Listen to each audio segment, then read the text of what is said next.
Magandang umaga! Kumusta po? Narito po ulit ang update natin para sa lagay ng ating panahon.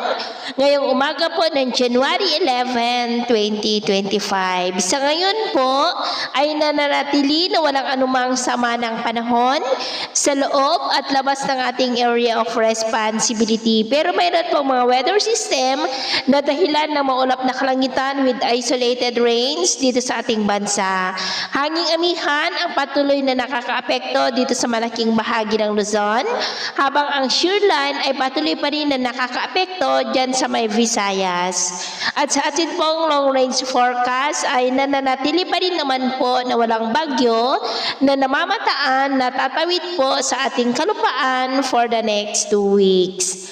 At sa lagay po ng ating panahon ngayong madaling araw ay may mga pag-ulan dyan po sa may Bicol Region, Mimaropa, Quezon, Cagayan Valley, Apayao, Panay Island, Negros, Cebu, Bohol, ilang bahagi ng Leyte, Eastern Samar, Surigao Provinces, Davao Oriental, Sorsogon, Zamboanga Peninsula, Basilan, at Holosulu. At maya po ay sisikat naman ang araw sa malaking bahagi ng bansa pero may tsansa pa rin ng maulap na kalangitan with isolated rains dito sa ilang bahagi ng Cagayan Valley, Cordillera, Quezon, Batangas, Laguna, Bicol Region, Mimaropa, Aklan, Negros, Bacolod, Cebu, ilang bahagi ng Leyte, Eastern Samar, Caraga, Davao Region, Sorsogon, Basilan at Zamboanga Peninsula. At mamayang hapon, mas maraming lugar ulit ang makakaranas ng cloudy skies with isolated rains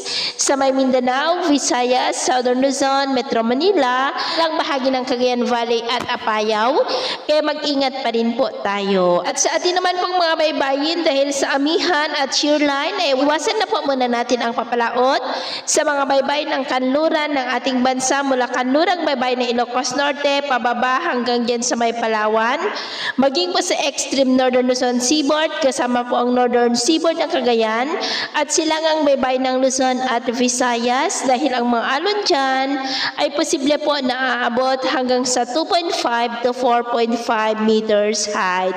Kaya hanggat maaari po ay iwasan na muna natin ang papalaot dyan sa mga may kulay pula para mas makaiwas sa mga sakunang pangkaragatan. So ito po lang latest update natin sa araw na ito. At ako pumuli si James na nagsasabing sa kahit na pagsubok po na darating sa ating buhay, huwag po tayong mawawalan ng pag-asa. Thank you and God bless!